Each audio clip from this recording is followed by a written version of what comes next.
Hello friends, welcome back to my channel. ఇవాళ మనం ఈ వీడియోలో వినబోతున్న కథ ఏనుగు మరియు కుందేళ్ళు. ఎందుకు ఆలస్యం, వినేద్దామా? ఒక ఉద్యానవనంలో అనేక కుందేళ్ళు నివసిస్తున్నాయి. ఆ కుందేళ్ల రాజు పేరు శశివదనుడు. కుందేళ్ల నివాసం ప్రక్కనే ఒక అందమైన చెరువు ఉంది.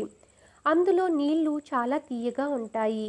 ఈ విషయం తెలిసి ఒక ఏనుగుల మంద ఎక్కడి నుండో వచ్చి ఆ సరస్సులోని నీళ్లు తాగడం ప్రారంభించాయి. ఏనుగుల మంద కాళ్ళ క్రింద పడి అనేక కుందేళ్లు మరణించాయి. ఈ ప్రమాదాన్ని తెలుసుకుని కుందేళ్ల రాజు శశివదనుడు చాలా బాధపడ్డాడు. ఈ విషయమై కుందేళ్ల రాజు శశివదనుడు తన సహచరులతో ఒక సమావేశం ఏర్పాటు చేసి, మిత్రులారా, ప్రతిరోజు అనేక కుందేళ్లను ఏనుగుల పాదాల క్రింద నలిగి చనిపోతున్నాయి. ఇదే విధంగా కొంతకాలం కొనసాగితే మన జాతి అంతరించిపోతుంది. కాబట్టి అందరూ ఎక్కడ పడితే అక్కడ స్వేచ్ఛగా తిరగకుండా మారుమూల నక్కి ప్రాణాలను కాపాడుకోవాలని సూచించాడు. ఎలాగైనా మంచి ఉపాయం ఆలోచించి ఏనుగుల బారి నుండి తన జాతిని కాపాడుకోవాలని శశివదనుడు భావించాడు. ఏనుగులు చాలా బలమైనవి కావడం వల్ల వాటిని కుందేళ్లు ఎదుర్కోలేకపోయాయి. ఎన్ని జాగ్రత్తలు తీసుకున్నా ప్రతిరోజు కుందేల పిల్లలు ఏనుగు కాళ్ల క్రింద నలిగి మరణిస్తూనే ఉన్నాయి. ఒకరోజు చీకటి పడే సమయానికి ఏనుగుల గుంపు చెరువు వద్దకు వచ్చాయి. ఆ సమయంలో కుందేలు రాజు శశివదనుడు పూలు పండ్లు పట్టుకొని తన అనుచరులతో అక్కడ నిలబడి ఉన్నాడు. కుందేళ్లు అక్కడ ఎందుకు నిలబడి ఉన్నాయో ఆ ఏనుగులకు అర్థం కాలేదు.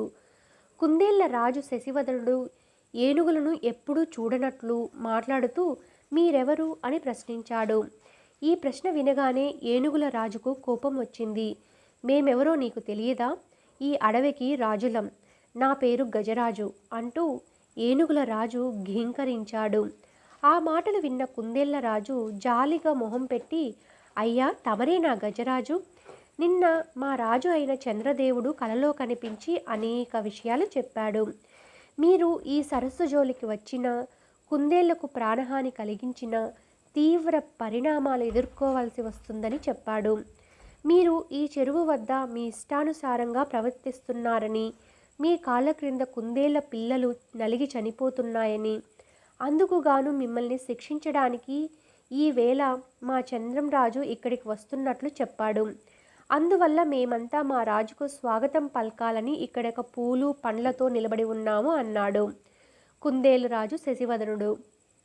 ఆ మాటలకు ఏనుగుల రాజుకు ఎక్కడలేని కోపం వచ్చింది. ఎక్కడ మీ రాజు అంటూ ఘీంకరిస్తూ ప్రశ్నించాడు. అందుకు శివవదనుడు బదులిస్తూ, గజరాజా, మా రాజు మీలా ఈ లోకంలో ఉండడు. ఇంద్రుడి కొలువులో ఉంటాడు.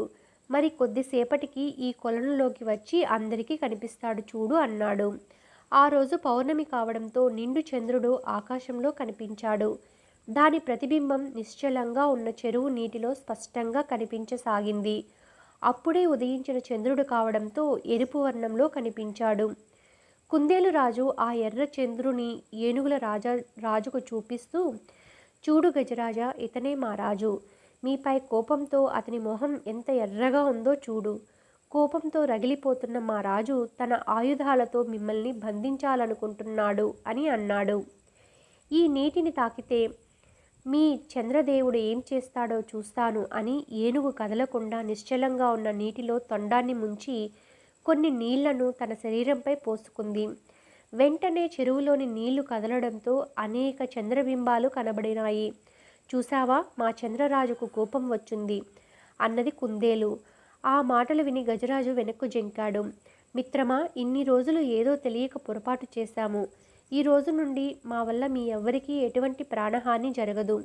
దయచేసి మీ రాజును శాంతించి మమ్మల్ని క్షమించమని చెప్పు అని ప్రాధేయపడ్డాడు గజరాజు.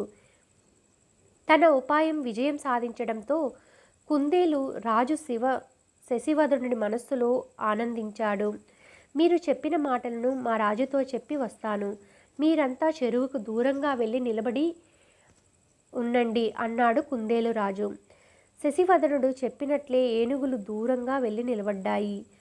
కుందేలు రాజు కొద్దిసేపు చంద్రునితో మాట్లాడుతున్నట్లు నటించి ఏనుగుల రాజు వద్దకు వచ్చి, మీరంతా ఈ వనాన్ని విడిచి వెళ్ళిపోవాలి. నీళ్లు తాగడానికి ఈ సరస్సుకు ఇకపై రాకూడదని మాట ఇస్తే మా రాజు కోపం తగ్గుతుంది అని అన్నాడు శశివదనుడు. గజరాజు అందుకు అంగీకరించాడు. కొద్దిసేపటికి చంద్రుడు ఎర్ర రంగు నుంచి తెల్లవర్ణంలోకి మారి చక్కటి వెన్నెలను కురిపించసాగాడు. చెరువులో నీళ్లు కూడా కదలకుండా ఉండడంతో చంద్రుని ప్రతిబింబం గజరాజుకు స్పష్టంగా కనిపించింది. చూసావా గజరాజా, నువ్వు మాట ఇవ్వడంతో మా రాజు ప్రసన్నుడయ్యాడు. కోపోద్రేకమైన ఎరుపు వర్ణం నుంచి ప్రశాంతమైన తెల్లవర్ణంలోకి మారిపోయాడు అని శశాంకుడు చంద్రుడి ప్రతిబింబాన్ని చూపించాడు. గజరాజు తన తొండంతో చంద్రుని ప్రతిబింబానికి నమస్కరించి తన సహచర ఏనుగులతో కలిసి వెళ్ళిపోయాడు. శశాంకుడి ఉపాయం వల్ల కుందేలుకు ప్రాణాపాయం తప్పింది. అవి హాయిగా జీవించసాగాయి. ఈ కథ యొక్క మోరల్ ఏంటంటే, శారీరక బలం లేకపోయినా మేధాశక్తి ఉంటే ఉపాయంతో ఎటువంటి అపాయాన్నైనా తప్పించుకోవచ్చు. ఈ వీడియో నచ్చినట్లయితే ప్లీజ్ లైక్ చేయండి. అలాగే ఫస్ట్ టైం చూస్తున్నట్లయితే మా ఛానల్ని సబ్స్క్రైబ్ చేసుకోండి, సపోర్ట్ చేయండి. Thank you friends. Thank you once again.